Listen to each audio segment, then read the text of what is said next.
In early April, dozens of Afghani evacuees gathered at St. Kate's to discuss education efforts in their native country. The evacuees attended the meeting even as they worked to make a new home for themselves in Minnesota. Minnesota, more snow. The winter is long, but the good thing there are a lot of facilities, resources here. Abdul Ilghar is one of those evacuees.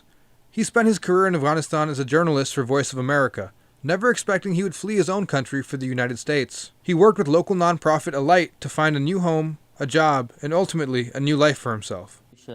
And the other thing I like about Minnesota is security. And the next thing I like about Minnesota are schools. Although he was able to enter the United States, Ilghar, like most of the evacuees from Afghanistan, wasn't given a pathway to citizenship. Instead, his family was brought to Minnesota with a 2-year parolee status. And now that those 2 years have passed, they're all at risk. If they were to go back, their lives would be in danger. Sonia Annunciacion is the Afghan program lead for Alight.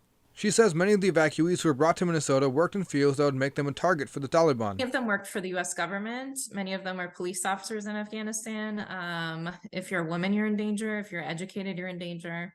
And that's the majority of the population that's here. But a bill called the Afghan Adjustment Act could provide security to the Afghanis. It provides a path for people who were evacuated during this evacuation, specifically from a certain date to a certain date, that were paroled into the United States to have a path to permanent residency. St. Paul-based immigration attorney David Kubat went to Washington, D.C. earlier this year to lobby for the bill. He says the proposed legislation has support on both sides of the aisle in the Capitol. Sure enough, it was co-sponsored by Senators Amy Klobuchar and Lindsey Graham. According to our military, if we don't do this, what message do we serve to the rest of the world for those people that would stand with our military in future conflicts? We want people in countries that we have, whatever it is, a war or whether it is just simply a presence, we want them to stand with our American soldiers.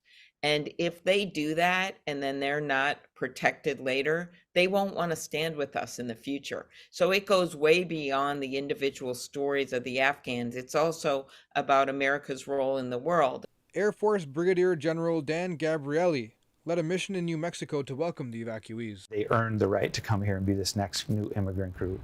The general believes the Adjustment Act could be a fix to the uncertainty facing the Afghans. I found them the most resilient, positive people who've been through multiple layers of stress and trauma in their lives, and they have this great sense of appreciation for life, and their great humor. I find them some of the funniest people I've ever met and the most personable, outgoing people I've ever met. And when you see this country through their eyes, it makes us Americans that are all have been here and maybe take this for granted, see how important it is to the freedom that they see here and that they value, and to see what they see in our country and the opportunity here.